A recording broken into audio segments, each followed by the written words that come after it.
So guys welcome to a very special video. आज हम लोग अपनी गाइज़ सबसे पहले हमें जो ये स्टॉक विंड स्क्रीन है इसको हटाना, थोड़ी टाइट है।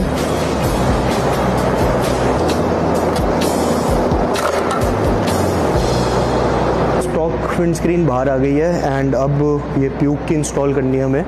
तो ये थोड़ा सा मेरे को ट्रिकी पार्ट लग रहा है। ट्रिकी पार्ट एज इन मेरे को बस ये लग रहा है कि कहीं कोई चीज़ बाकी का काम पूरा करने के लिए तो भाई बहुत अजीब लगेगा नेकेड बाइक लगी।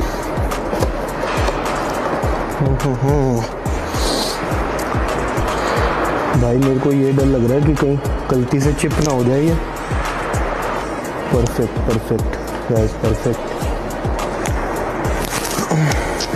कि परफेक्ट बैठ गई है। जो ये होल है परफेक्ट मैच हो गए हैं एंड अब इसको वापस स्क्रू अप कर देता हूँ मैं।